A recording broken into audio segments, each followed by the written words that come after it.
morning, you guys. Welcome back to my YouTube channel. If you are new here, my name is Beth and I make all kinds of motherhood and lifestyle videos here on YouTube. And today's video is going to be kind of like a post-vacation reset with me. We got back from our trip to Florida on Friday of this past weekend, and it is now the first Tuesday back, and I have done quite a bit of like unpacking and getting everything away, but I still feel like I have so much to do and get caught up on in terms of like laundry, cleaning the house, getting groceries in the fridge, because we've just been kind of like patching things together since the weekend. And Tuesdays and Thursdays are generally the days that I'm like working on house stuff and getting things situated. So I thought I would bring you guys along for that. It's just after 7 a.m. so the sun is still rising, and if you were wondering, yes, I am in like a full crouch right now. I don't know where the heck our tripod went after we got home, so I need to look for that this afternoon. One of the things that Jared and I decided before coming home from Florida was that we were going to do a challenge when we got back with each other. So basically we're doing a variation of 75 hard. I don't know if you guys have ever heard of that. It's been really popular on TikTok for a while, but it's like 75 days of a challenge where you do a workout every day, twice a day for 45 minutes, follow some sort of meal plan while you're doing that. And it's pretty intense. And we both agreed that like thinking about doing that felt like way too overwhelming and not something that we actually confidently felt like we could take on. So we did a little modification on it and we're calling it 75 medium. And essentially for ours, we're getting up together every single day at 6 a.m. and starting our day with quiet time, just reading our Bibles, journaling, spending time with the Lord, whatever that looks like. And then the other component of it is that we're going to be doing some sort of workout every single day. So even if it's like 10 minutes, that still counts, but we have to just get in some sort of workout. And I feel like it's been really helpful accountability for me, because since having Jude, I've just been very flexible when it's come to working out and exercise. I have really not had much motivation at all, but at the same time, I've been like in a lot of like pain and discomfort just from the fact that I've lost so much muscle. So for me, this is now the motivation to get that back on, to get rid of the back pain, start squatting again. So that's one thing that we've been doing since we got back. And then the other part of our challenge is we're doing no sugar. So I actually thought that Jared would have a much harder time with that, but I am addicted to sugar, you guys. I've realized that in the last couple days, because every single night, especially after dinner, I've been craving so much, just like something sweet to take the edge off. Sounds like it's like such an intense addiction, but honestly that's what it is. Like I just feel like I need something sweet at the end of every day. What are the other parts of our challenge, babe? It's wake up at 6 a.m, no sugar, 1 workout a day, reading our Bible. Is there another one? Okay, just the 4. But anyway, all of those things on their own have already felt like a big life shift. And so we're adjusting to all of that. But with that challenge, I also feel like there are a number of other things that we have been talking about and delaying until after we got back from Florida. And I feel like I've talked about a lot of those things on here as well, like potty training, weaning from the soother, getting into more of like a consistent sleep schedule, especially with Jude, because he does wake up throughout the night often. And at 6 months is when I said I was moving the kids together, and now we are at almost 5 months. I think it's 3 more days until he's 5 months old, and so I'm realizing that I do not have that room set up for both kids. Like I don't have 2 beds for them to be in. I don't have the right layout mapped out. So there's just a number of things that I feel like I need to get in order now that we're home, and I'm gonna try and start thinking through a lot of that stuff today. First order of business, putting away all the groceries that just arrived at our door.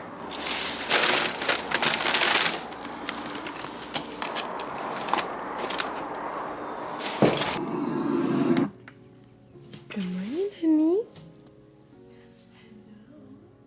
I thought it would be like poetry, that feeling of when I meet.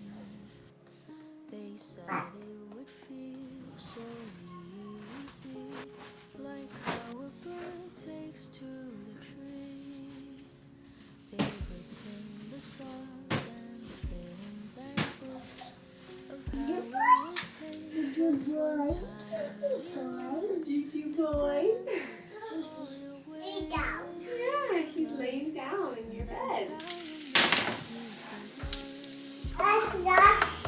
Oh, here.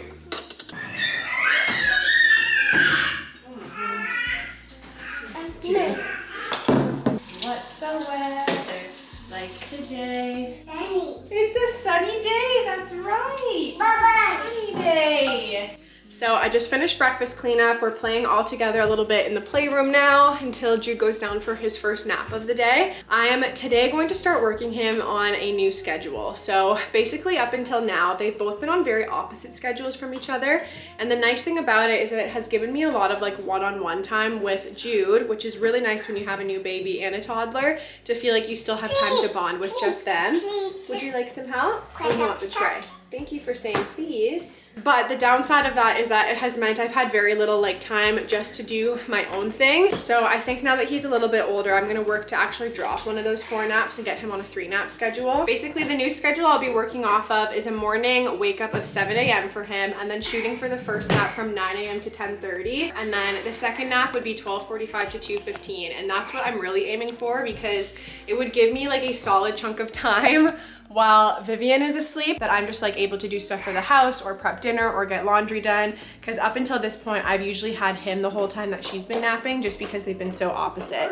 So that's the second nap. And then the third nap would be like a really quick one, like 40 to 45 minutes.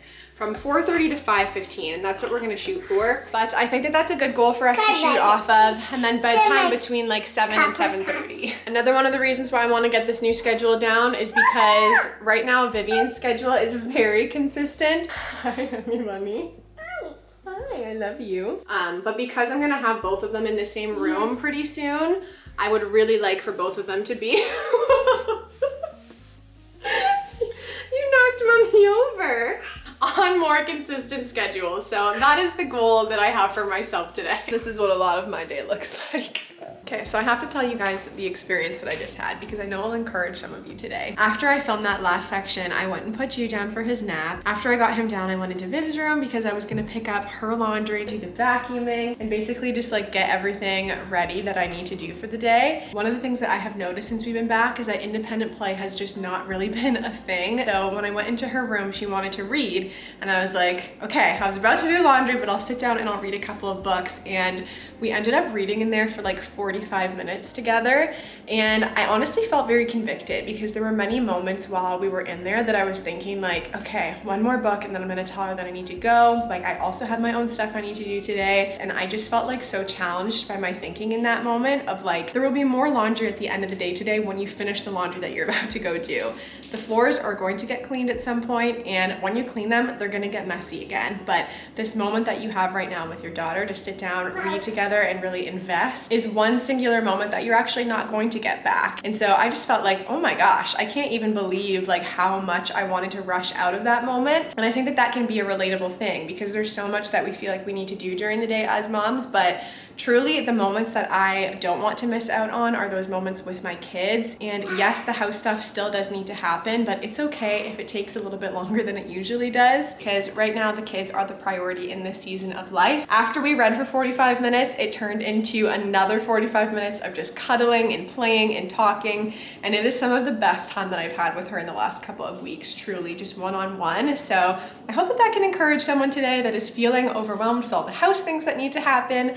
I'm right there with you, but let's just like pause and take a second to be so present with our kids today. And another thing is that a couple of minutes of that one-on-one investment often does lead to very focused independent play. So there's your tip for the day. Written the songs and films and books of how it would take just one timely look to dance and fall your way into love.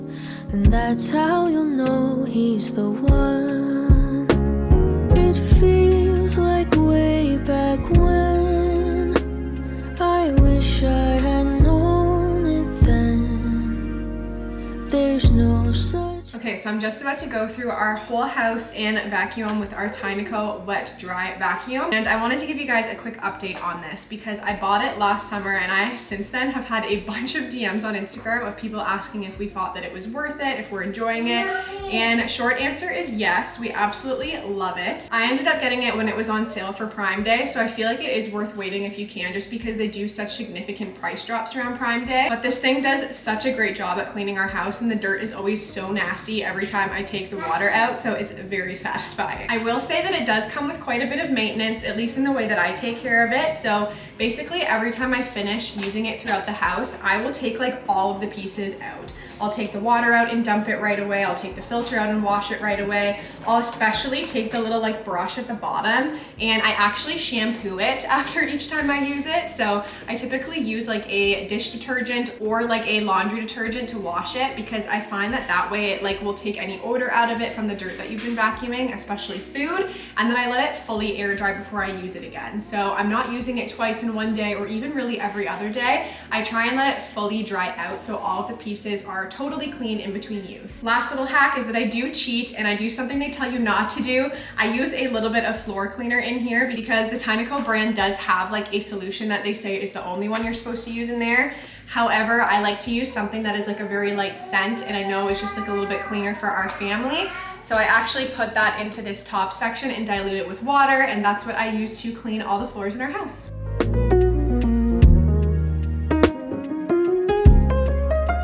Okay, so I just finished vacuuming throughout the whole house, and this is what the canister looks like afterwards. Honestly, I feel like this is not as bad as it usually is. This is from the kitchen, the hallways, the bathrooms, the bedrooms, main living space. So that's what the water comes back looking like.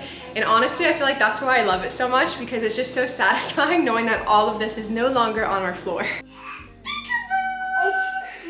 There she is. All right, you guys, it is officially nap time. Vivian is not asleep yet. You're probably gonna hear her chatting in the background, but I did achieve my goal of getting them both down within like 15 minutes of each other. So I'm thinking I have a little bit of time here, but I never actually know. So I'm just about to go through this massive basket of laundry and start folding it and have a chat with you guys.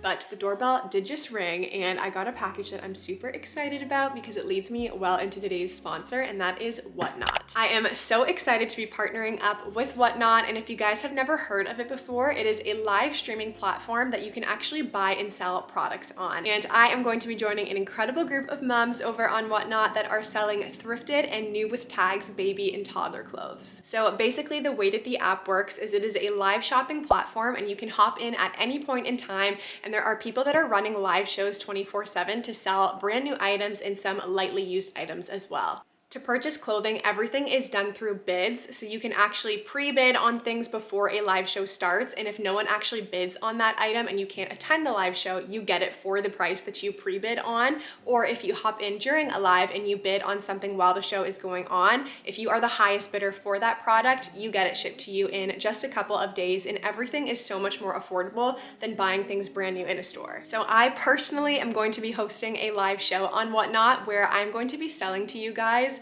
clothing that I've curated from some of my favorite brands for kids clothes like Zara, H&M, Old Navy, and everything ranges from like 4 months up until 18 months or 2T. And you guys, I am so excited to sell it to you because you guys are gonna be getting new with tags clothing starting at $2 per bid. And then after the live show, I will be personally shipping all of the products out to you guys, and I'm just so excited for you to get these super cute baby clothes in your hands at super low prices. Some of the things that I love about the Whatnot app is the fact that you get that thrifting experience, but you can do it from the comfort of your home. You don't have to get up off of your couch to get in the car, load the kids, and go to a thrift store and then hunt through the racks to maybe not even find anything. You can actually sit on your couch during nap time, hop on a live show, check out what people are selling, and pre-bid or bid on things that you want for your kids. And then as soon as that live show happens, hop in and actually snag that for yourself at a super low price. The other thing I love about it is the fact that it is this live experience with you guys, and I have never gone live on anything before. This is gonna be my very first time going live on social media. I'm so excited to have an opportunity to connect with you guys, sell cute baby clothes, and answer any of the questions that you guys have about our life or 2 under 2. In a minute, I'm going to show you guys a couple of the items that I'm going to be selling over the live so you can get super excited for it as well. But I wanted to give you guys more details about the show so you have it on your calendar. So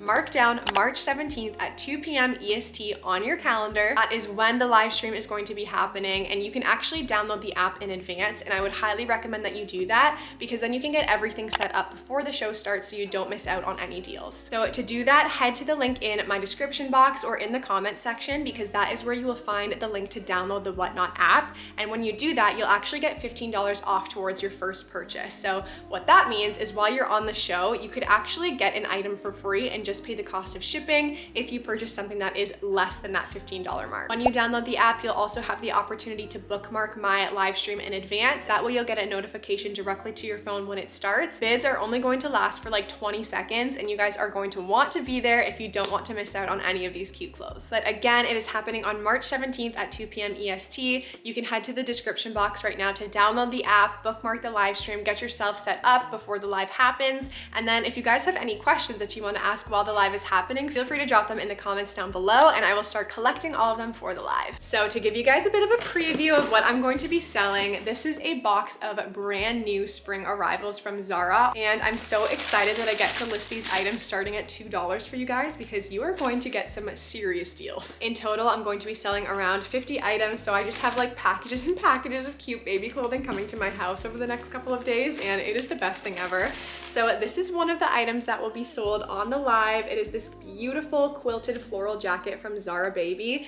This is size 12 to 18 months. I'm going to be starting this at just $2. So you guys can go and honestly pre-bid for this now. This is another super cute item I picked up from the Zara Baby Girls collection. This is in 9 to 12 months. Love that. We also have this super beautiful dress here in size 9 to 12. So excited for the person that's going to snag that. One of my favorite things to put Viv into when she was like in the 9 to 12 month age range was swoots. That is a sweatsuit set. So I'm going to be selling this super cute, very gender neutral set in 9 to 12 months. And that's another thing that I'll mention is that most of these things here, while I did purchase them with like a baby girl in mind, you guys know I love to purchase things that are very gender neutral. So you're gonna find a lot of just like beiges, muted tones that will also work for a baby boy. One last thing I'll show you from Zara before I show you some of the stuff that I'll be selling from my kids is this super cute jumpsuit from Zara Baby Girl. This one is also in 9 to 12 months and this is just going to be the most adorable spring and summer like transition piece. So,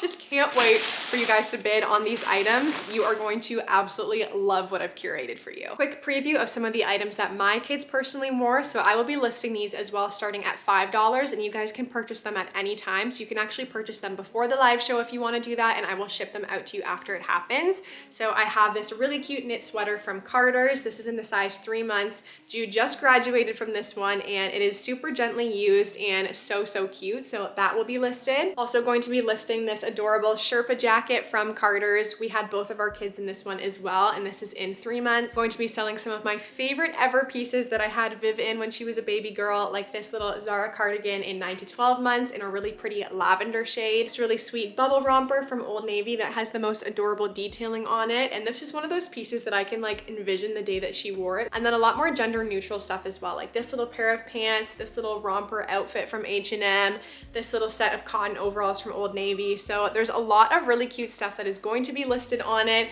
You guys are going to have the best time shopping these picks. So again, March 17th, 2 p.m. EST. I know I've been talking about this forever, but I just want to make sure you guys have all the details and you guys can hop on the live when it's happening. So reminder that you can do that in the description box or in the comment section. Thank you so much to Whatnot for working with me on this video and I will see you guys on March 17th.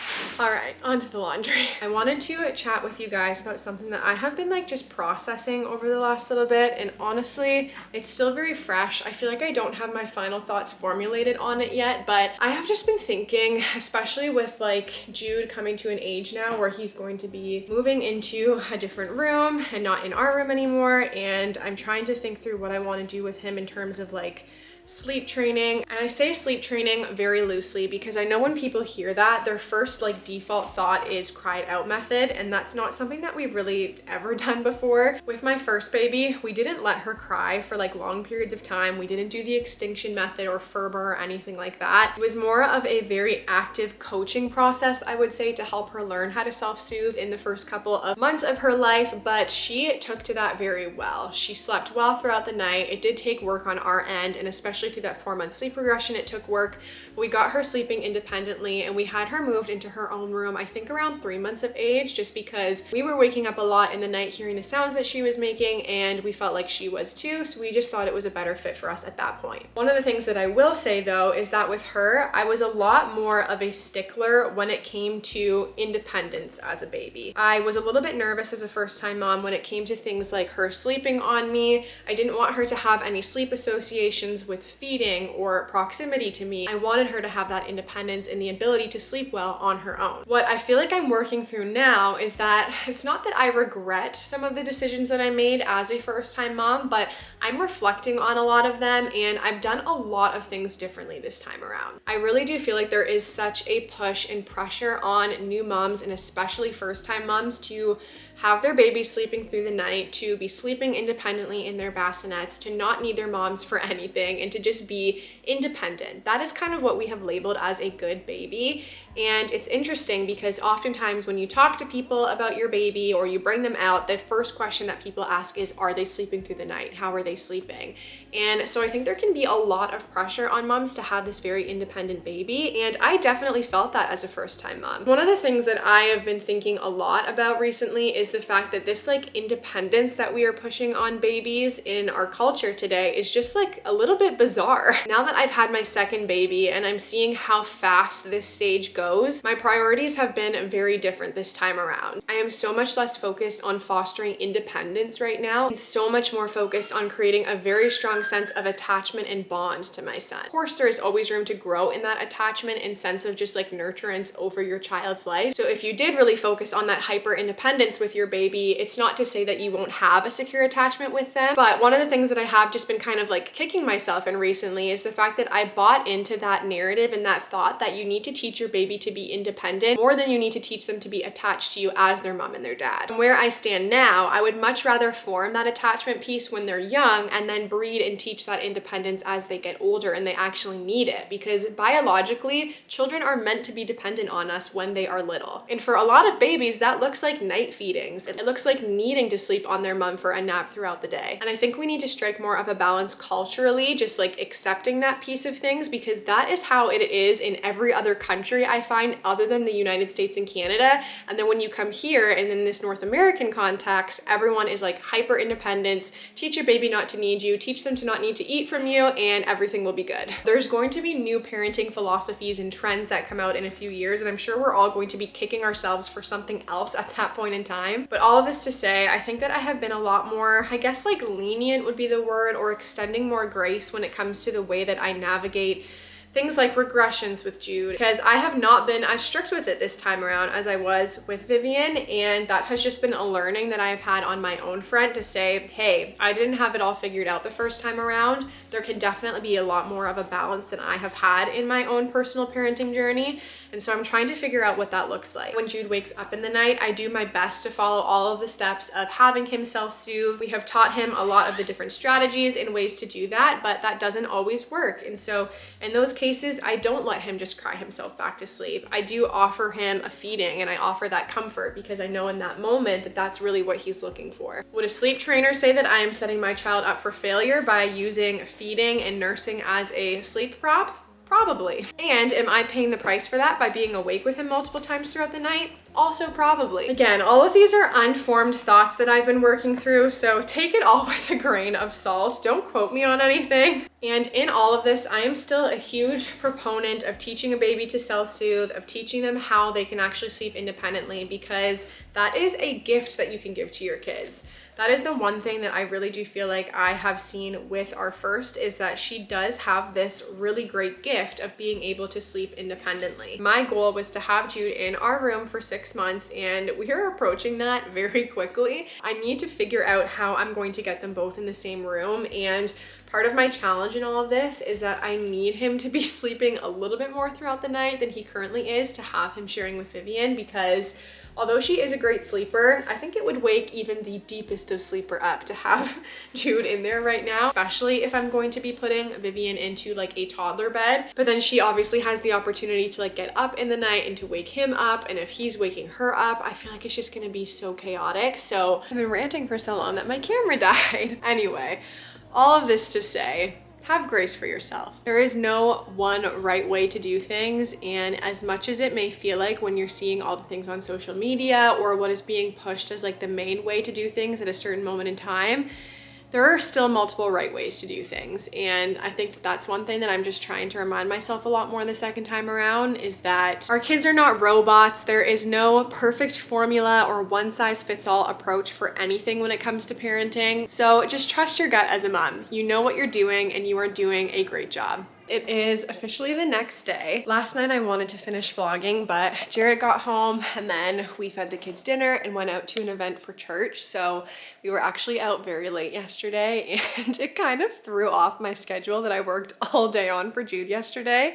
I don't want to say that any of it was in vain, because I feel like it was good practice of just figuring out like how we wanted to space things out. I am going to get back to work. It is a Wednesday, and this is the day that I have someone come and help in the morning so I can get a lot of my like freelance marketing and YouTube stuff done. So I'm going to jump back into that, and I hope that you guys enjoyed this vlog. Thank you so much to Whatnot for sponsoring this video. Reminder that my live stream with them is coming up on March 17th at 2 p.m. EST. Download the app in the description box or the comment section. Get everything all set up with payment loaded in and ready to go before the 17th. That's going to make it a lot easier for you guys to shop at it. And until my live stream, until my next video, I love you guys. I'm praying for you guys, and I will see you soon. Look to dance and fall your way.